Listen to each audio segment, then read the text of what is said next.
Bonjour, amis. L'histoire d'aujourd'hui est extrêmement romantique, alors écoutez-la jusqu'au bout, s'il vous plaît. C'était l'hiver, des jours froids. Comme ma chambre avait beaucoup de place, maman avait demandé à oncle Pierre de dormir chez moi. Mais je ne savais pas que Pierre nourrissait de mauvaises pensées à mon égard. La nuit, quand les lumières de la chambre se sont éteintes, Pierre m'a dit qu'il faisait très froid et il est entré dans mon lit. Au milieu de la nuit, il a commencé à passer ses mains sur moi, ce qui m'a réveillée. Il m'a alors dit de me taire et a ajouté « Toi aussi, tu vas aimer ça ». Ensuite, toute la nuit, Pierre a continué. Bonjour, amis, bienvenue dans une autre de nos histoires palpitantes. J'espère que vous allez beaucoup aimer celle-ci. Je m'appelle Nicole, j'ai maintenant 20 ans. Quelques jours plus tard, le mariage de ma sœur aînée allait avoir lieu chez nous. Il restait encore quelques jours avant la cérémonie. Pour la première cérémonie de préparation du mariage, oncle Pierre est arrivé chez nous. Il était un cousin éloigné de mon père. Pierre n'avait encore aucune intention de se marier lui-même. Quand il donnait sa bénédiction à ma sœur Sophie, ses paroles me faisaient rire, et Sophie riait aussi avec moi, car elle connaissait la raison de mon amusement. Quand Pierre s'est approché de moi, Sophie est partie dans sa chambre. Elle savait qu'il allait me demander pourquoi je riais. Pierre a posé sa main sur mon épaule et m'a dit « Pourquoi notre petite princesse rit-elle » J'ai répondu « Rien, je riais juste comme ça ». Il a alors dit « Pas besoin de me dire pourquoi tu ris, je sais tout. Ta mère m'a parlé de mariage, c'est pour ça que tu te moques. Ne t'inquiète pas, ton oncle Pierre se mariera bientôt, et ensuite, tout le monde arrêtera de me poser des questions là-dessus. » Pierre était devenu très sérieux à propos du mariage. Personne ne parlait de le marier, alors qu'il avait déjà environ 30 ou 35 ans. Dans le salon, il n'y avait que Pierre et moi. Soudain, il m'a attrapé l'épaule fermement et m'a dit « Tu es devenue une grande fille maintenant. Ta beauté commence à rayonner. » Son regard me faisait peur, alors j'ai retiré sa main de mon épaule et je suis partie discrètement.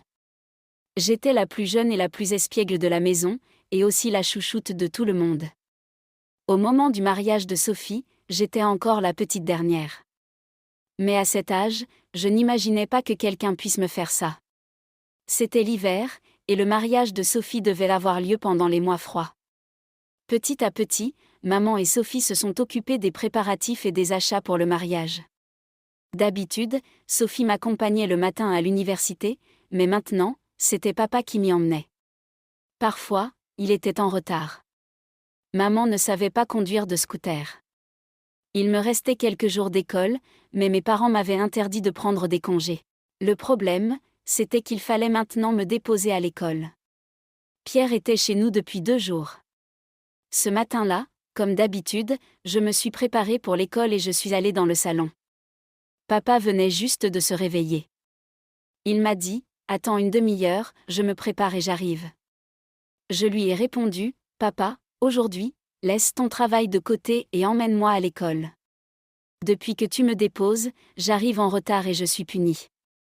S'il te plaît, ne me mets pas en retard. » Papa était aussi pressé pour son bureau. Il m'a dit « Attends, j'arrive tout de suite. » Pendant qu'on discutait, Pierre s'est réveillé et a dit « S'il n'y a pas d'objection, je peux emmener Nicole à l'école. » À ces mots, papa lui a donné les clés de la voiture sans hésiter. Ça allégeait une tâche pour lui. Pierre s'est préparé rapidement et m'a emmené à l'école en scooter. Il était 7 heures du matin, l'heure de mon école. D'habitude, je m'accrochais à papa en montant derrière lui, mais là, avec Pierre, j'avais trop honte pour le tenir. Pourtant, il faisait très froid. À peine avions-nous quitté la maison que Pierre a pris ma main et l'a posée autour de sa taille en disant « J'entends ta voix trembler, ne sois pas gêné, tu peux me tenir. » Même s'il m'avait dit ça, je n'arrivais pas à le faire. Soudain, il a freiné brusquement, et je suis tombée sur lui.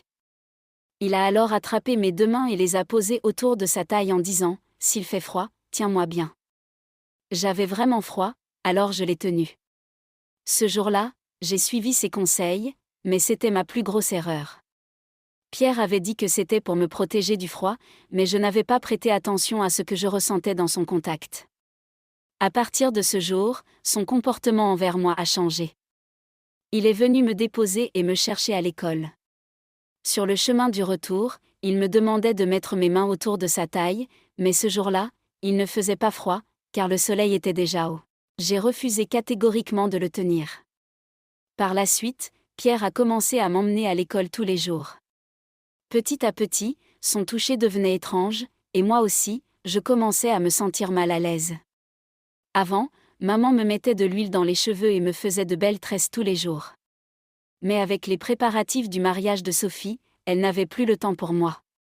Depuis quelques jours, je me contentais d'une seule tresse pour aller à l'école, et mes cheveux semblaient en désordre. Ce jour-là, en rentrant, j'ai enlevé mon uniforme scolaire, détaché mes cheveux et je me suis assise devant le miroir.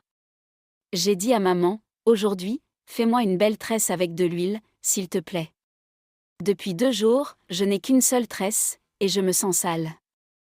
Mais maman m'a répondu, « Pas aujourd'hui, plus tard.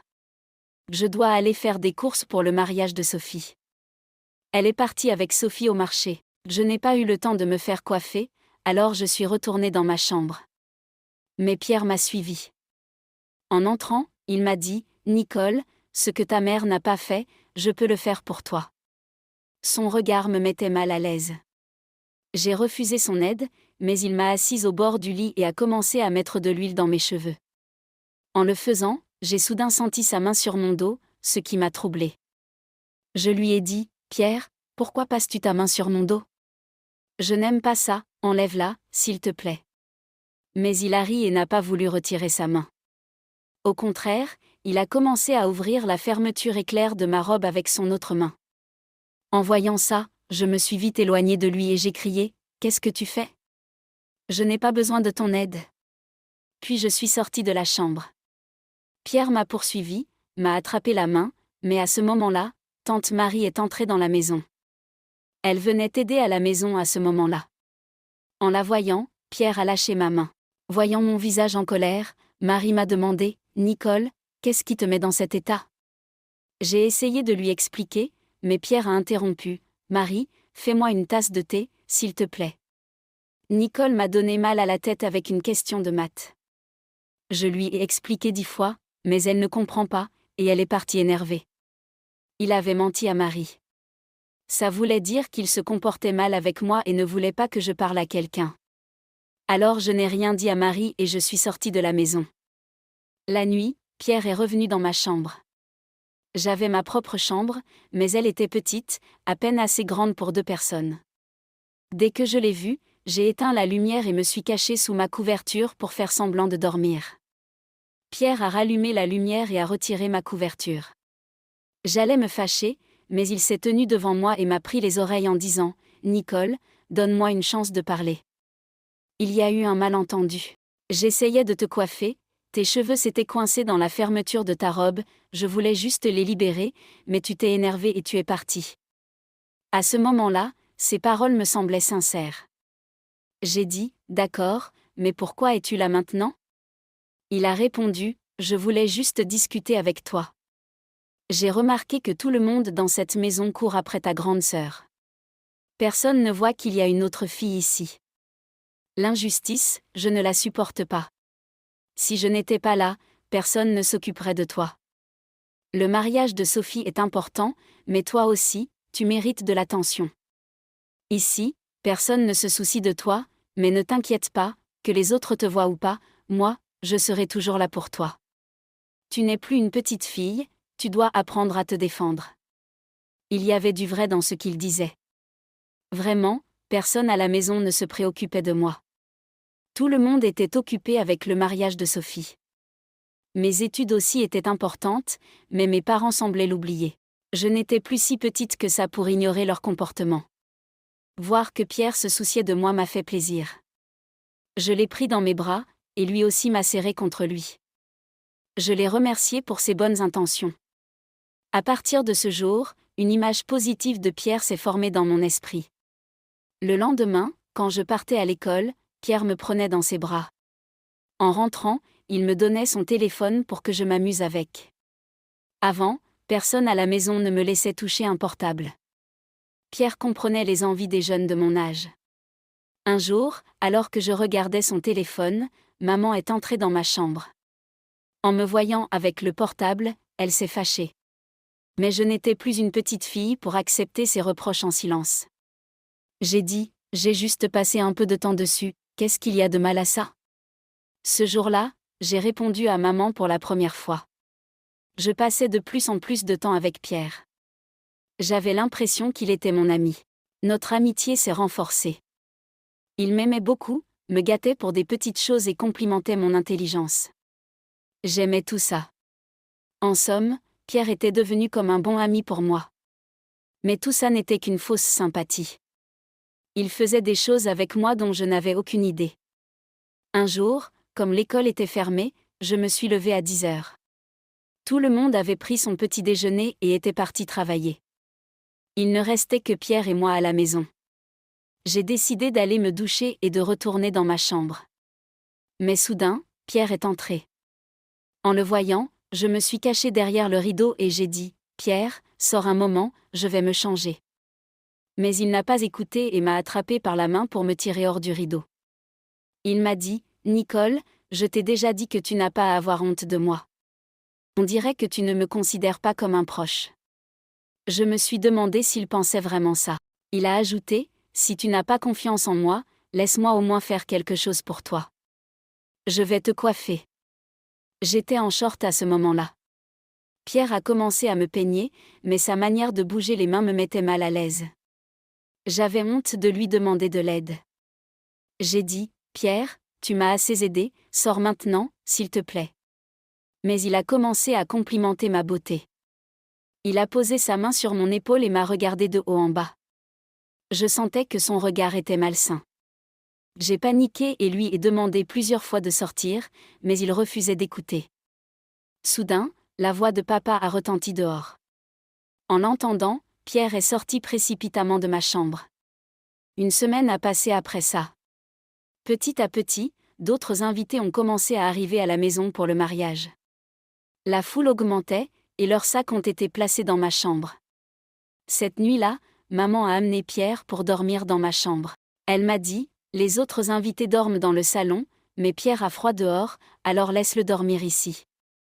Sans réfléchir, j'ai accepté. Mais cette nuit-là, Pierre allait faire quelque chose d'étrange avec moi, et je ne le savais pas. Il s'est allongé près de moi. Bien qu'il ait sa propre couverture, il a essayé de se glisser sous la mienne. Il m'a dit, j'ai très froid, et il est entré sous ma couverture.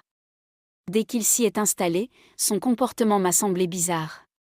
Il a commencé à m'appeler doucement, avec affection, mais ça ne me plaisait pas. Peu après, il a commencé à passer ses mains sur mon corps d'une manière étrange.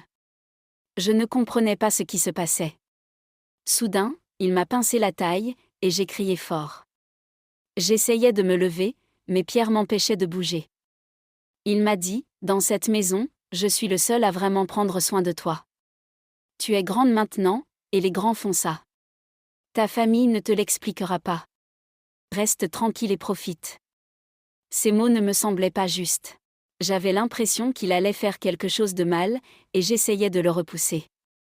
Il a tenté de me faire taire et a continué à passer ses mains sur ma taille. Je ne comprenais pas ce qu'il voulait. Alors, j'ai mordu sa main fort et j'ai crié encore plus fort. Mon cri a dû atteindre les oreilles de Sophie. Elle est entrée dans ma chambre et, en voyant Pierre à côté de moi, elle a tout compris. Elle m'a éloignée de ce sale type et lui a murmuré quelque chose à l'oreille. Maman est arrivée aussi. En pleurant, je racontais tout à Sophie. Elle m'a dit, « Nicole, tu n'as pas besoin de m'expliquer, j'ai compris. J'avais des doutes sur lui dès qu'il est entré dans ta chambre. » Maman essayait de faire taire Sophie, mais elle s'est énervée et a crié, « Maman, ne me fais pas taire maintenant. » Il y a quelques années, j'ai vécu la même chose. Ces souvenirs sont encore frais dans ma tête. À 15 ans, un invité a essayé de me faire ça aussi, mais tu m'as dit de me taire. Je n'ai pas pu me défendre à l'époque, mais je ne laisserai pas ma sœur subir une injustice. Ceux qui nous regardent mal doivent être punis. Ces voyous ne sont pas seulement dehors, ils sont aussi dans nos propres maisons. De quoi as-tu peur, maman ? Maman a essayé de la faire taire encore et a dit, si quelqu'un apprend ce qui est arrivé à Nicole, ça pourrait poser problème pour son mariage plus tard. C'est pour ça que je t'avais dit de te taire. Ton mariage s'est bien passé, sinon ta réputation aurait été ruinée. Si les gens savent qu'une fille a vécu ça, la société la regarde de travers. En entendant ça, Sophie s'est encore plus mise en colère. Elle a crié : « Maman, c'est à cause de parents peu éduqués comme toi que les filles subissent des injustices.